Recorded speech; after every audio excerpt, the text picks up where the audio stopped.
It is now 7:34, and we're calling this meeting together of Public Health and Safety and F&B to get started.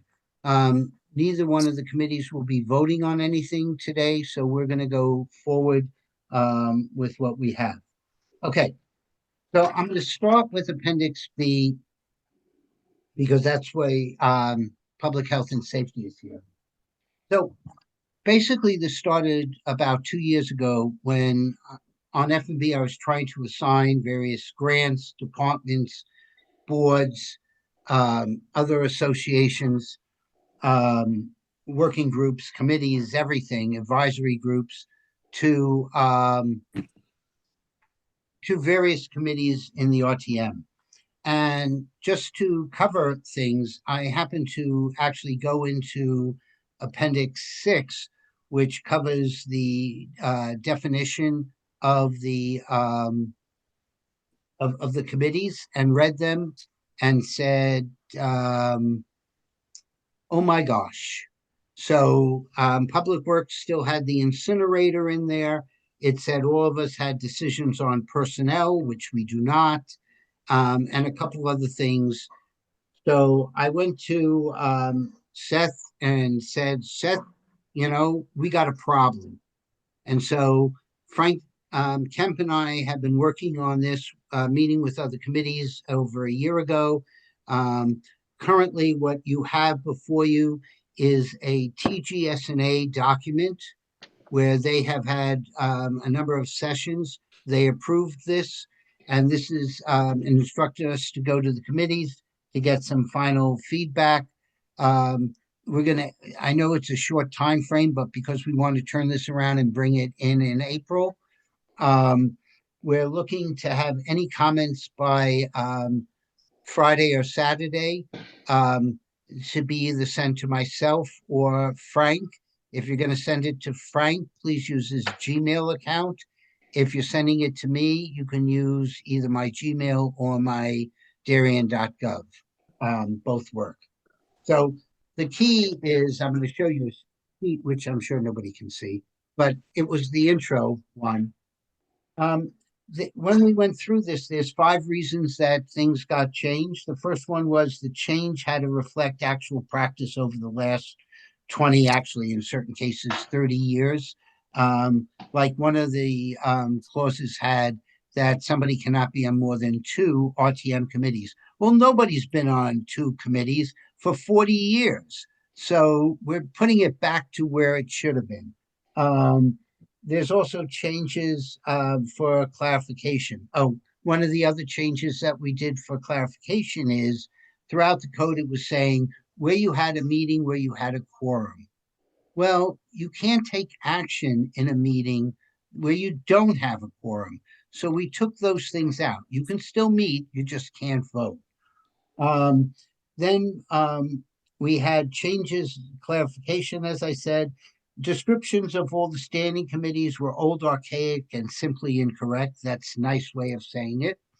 One of them is standing committees are empowered with clarification of existing rights and powers.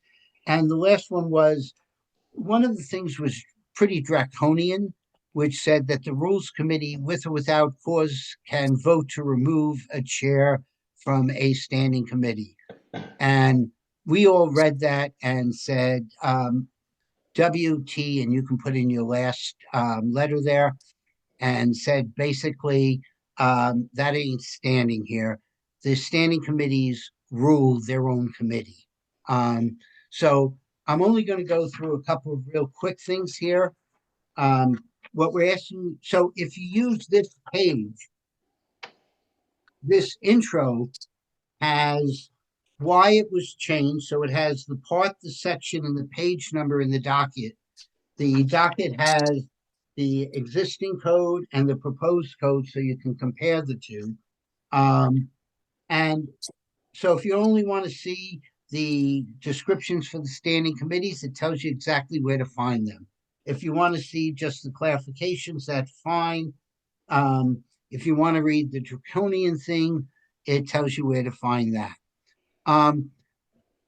Frank and I are getting together at our normal meeting place since the Darien off-campus place closed a while back.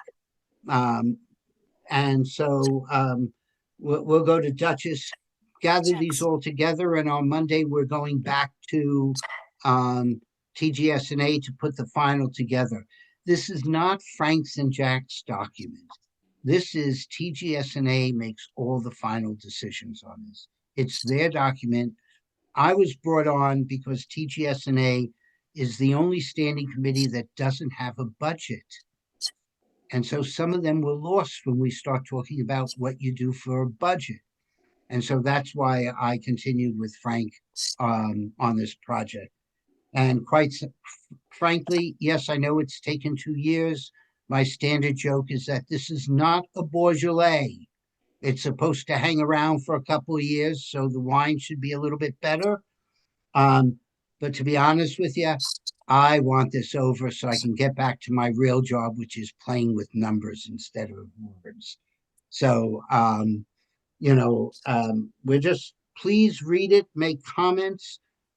So far, we have about 4 or 5 comments on it. One is on a committee. Some of it's just a word change here or there. But where's Tom? He was here someplace in here. There he is. Tom gave us a couple of changes, which we actually like and will be presenting back to TGS&A. So I appreciate what Tom did. Tom, it was pretty simple giving us the comments, right? Yeah, it wasn't difficult. No. All right. And we do respond. So so I appreciate any and all comments we do get to go from there. So that's basically this document. As I said, TGS&A will meet on the 24th, and then they'll bring it to the Rules Committee, which I'll ask Lois. I think it's the 7th or something like that. Or Peter. Where's Peter? Peter knows also. But so that's basically the whole thing. I'm not going to spend a long time on it. It's not really that difficult. It's 11 pages, but it's really only 5. The only other change that we did was on section 5, which determines how we run the RTM. This section only defines standing committees. Section 5 discusses how we run an RTM meeting. And the change we made, it was a good find by Beth Pope. In there, it said that we're using the 2010 Robert's Rules of Order. That Robert's Rules is a little old, and so we don't have to change it every time they come out with a new issue. We changed it in both section 5 and 6 to now read the most current Robert Rules of Order, so we don't have to change that ever again. But it was a good catch by Beth. So when we come forward, we'll be dealing with both of those. Are there any basic questions on this? So Jack, if we've read it and have no comments, do we need to tell you that, or are you just happy we're silent? I'm absolutely tickled pink that you're silent. Okay. Second question. Normally when I've been involved with this kind of rewrite, there's a lawyer involved reviewing it all because, it's a lot of technical stuff about how an organization functions. Is that going on here, or we just rely on our committee structure to? Well, It already happened. Yeah, well, a couple of things. First, there's attorneys that are on, I think we have 5 attorneys on F&B, but we also have about 3 or 4 attorneys on TGS&A. I know David, Gail, Beth are all attorneys. But at the same time, we've already sent it to Wayne. Okay.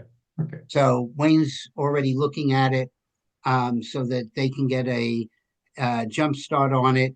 And then when TGS&A has the final copy, we'll let them know what the changes were. So, yeah, we don't bring anything forward on an ordinance unless Wayne has blessed it. That's our town council. So Yeah, that's a requirement. So, Yeah. but it's a good question, and the answer is yes. They Thank you. already have it. Yeah, Any others? well, Jack, just to reiterate, the whole point of this is you absolutely do not want to have somebody whining on the night of the full RTM meeting that, oh, I haven't had time to look at this, blah blah blah. I mean, you've bent over backwards to give people the opportunity. There shouldn't be any of that on Monday night. Is that correct? Yes, we're just hoping, this should be, here it is, everybody's had an opportunity, we've had the answers from most of the committees. Um, I've worked on it, so for me to say I think this is a really good job is kind of ludicrous, but I do believe it is. The other thing about it is, and I started counting out from the prior meetings and even this, we've had between 15 to 20 individuals have input into the changes that are here throughout the time. So, and people agreeing to it from other committees and that. So where this started to where this is now has had a lot of participation. Yes, on the Monday we bring it forward. We do not want things coming to the RTM on the floor. Um, there are some things we've knocked out. Um, as an example, somebody brought to us that people who are ahead of either the DTC or the RTC shouldn't be able on rules. And I suggested that they do not bring it forward. And the person said, why? Because I said, I'm going to hand them the US Constitution to say that we cannot ban somebody from doing that. So if certain things do come up on that, we may have some answers that some people, I'll at least give them an opportunity to first retract. But Well, yes, Jack, your comment about 20, 25 people have already weighed in on it. I think that's terrific because we only had 50 some people at the full RTM meeting the other night. So well, some of the changes actually came from your committee last time we went through, where Mhm. we were going through some I know things. Beth. Yeah, well, Beth did and Rachel did, where she added a word and then went to continue to explain. And I looked over to Rachel and said, "You don't have to explain anymore. It's now in here." So for the fourth word that we do, so we were pretty quick on how we added people into this. So, you know, from there we'll go. But that's it. So unless you guys want to hear a real quick thing, Matt, what I want to get you on is the next meeting. Okay. The next Board of Finance meeting is on March 25th, which is a Tuesday, and they're going to be going over the police, fire departments, fire marshals, and post 53. If there are any questions that you have, or for some people, we had a very good meeting with the police the other day, Mhm. led by Rob Cardone and Jim and Chief Marin. And Brent Hayes, who's on the commission, who Mhm. used to be an RTM member. Um, and every time we meet on that, he reminds me that he's the one who nominated me for chair of the Yeah. Finance and Budget Committee. Um, Well, unless Lois wants to add anything different, she was at that meeting also yeah, at police headquarters, and I think if we had as any was questions at Liz. all, they were answered. It was pretty straightforward. I don't anticipate any questions on any of the other items that we cover, like fire and whatnot. But if anyone on our committee wants to do that, certainly certainly weigh in. Yeah, Liz was pass also them. there, so you want to, Yeah, Liz was also there. I mean, Liz, did you think it was a good meeting as well? I Um, thought it's a good meeting, so I'll vote for, I'll say. Okay, fine. But yeah, if you have any questions or anything on either of those committees, send it to me and I'll get it to the Board of Finance people so that they can give it to Jen prior to the meeting to help expedite getting answers. Jen's pretty good in turnaround. But if you give it to me by Friday, I'll make sure that Jen has it so she can join, get it. Because, with all due respect, she is working on, she's doing 2 jobs right now. So, and she's really good at both. Um, just a little tired. So that's it for Appendix B. So, the next thing we're going to talk about, which is going to be real quick, maybe you guys want to participate in the next thing. Oops. So just for my committee, on April 1st, we're going to be doing, we're also doing the library on the 25th, and I believe the folks, Louisa and Pierre and I will be joining members from the Board of Finance and Kira and a member from their board tomorrow night for any questions on that. On April 1st, they're doing bonding and debt, investment earnings, Great Island, the entire Board of Ed. So Peter, we have Peter, Holly, myself, Beth, and Doug on that. So we can go through some of that. On that, that'll be April 1st. And on the 3rd is going to be the general fund and tax calculation. And on the 8th, the Board of Finance will be voting. There's one thing that's outstanding that I'm going to go through in the next phase. That's potentially the adjustment that John's been talking about with the healthcare. They're hopeful to have it by the 8th. If they do not, it will be coming to the RTM, and we'll make that adjustment on the floor of the RTM that night, which we've done before. So that's not a big deal. But the other thing that we're going to go through right now is I'm just going to take a poll of people, and it's going to be just thumbs up or thumbs down. We're starting with about a 6.6% starting point before we do any of the typical things we do. There's some investment income that has to be recorded because the 40 million in debt that they're going to be issued, the investment on that wasn't calculated. There's potentially the 500,000 on the healthcare. There's also the grand list now has gone up by from 49 basis points to 63, which what we do is we multiply that times a percentage of what the collection rate is, less 25 basis points to count for things. I explained that the other night, just so everybody knows. Last year, our adjusted collection rate was about 99.5%, which means we really get about 99.75% of what we think we're supposed to be getting. But we adjust that to make sure we are getting what we need to get on that. And sometimes we end up with a little bit more. The 25 basis points is about 300,000.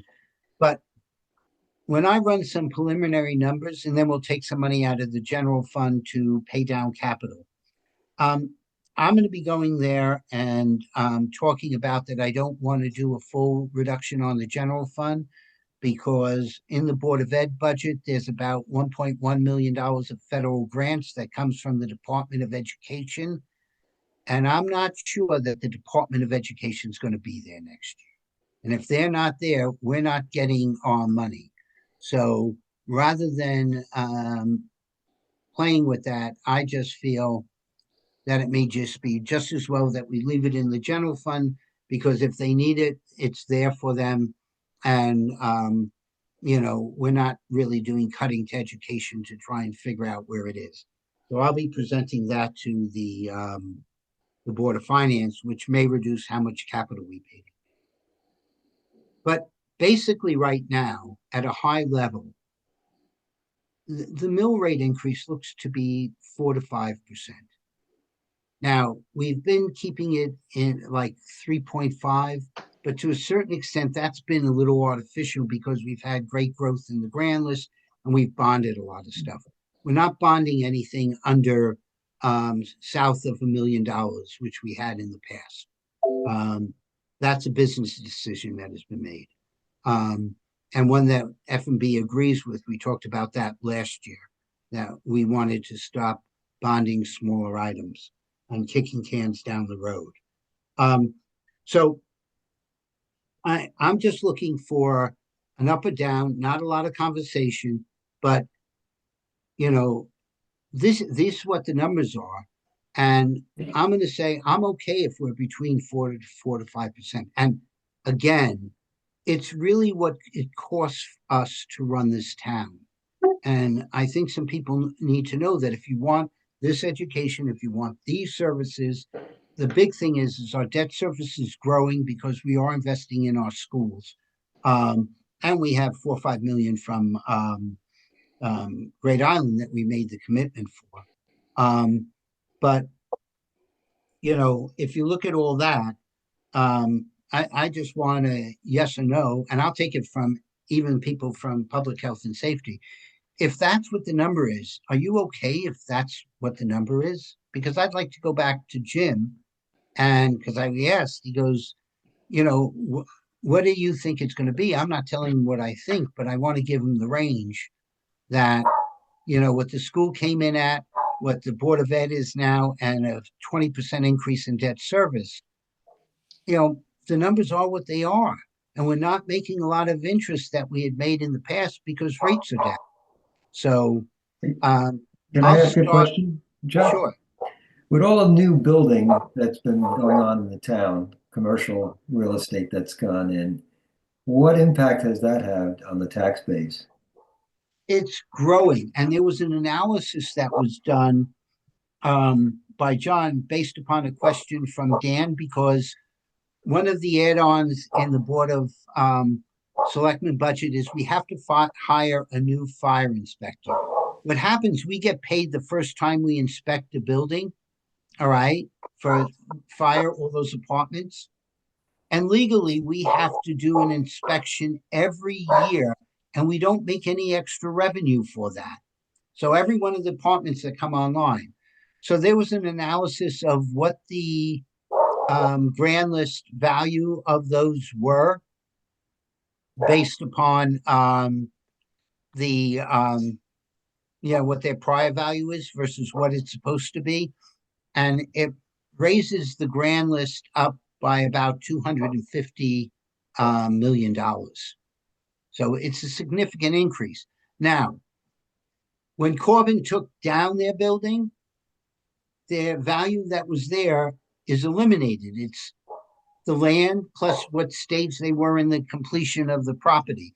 So it may take a couple of years before we get there, but I think it was a pretty significant increase in revenue that more than covered the fact that we have to hire 1 or 2 additional fire inspectors, which it's more than a couple of $1 million of what we're getting. But even after the fire inspectors, so it's basically flat, or is there a pickup? No, we're making money on it. Okay. Now, what I can answer, but it was built into the school projections. And if you ever want to listen to something where you're definitely going to go to sleep, it's good for, if you can't sleep, turn it on. Go to the session where the Board of Ed goes and projects what the school kids are going to be based upon birth rates, this, that, the other, growth rates, what's going into town. I promise you, I go to sleep every time I'm in that meeting when they do it, and it's about an hour long. But the additional children that we're going to be getting from all of these are already baked into their numbers when they were looking at HHR and the other schools.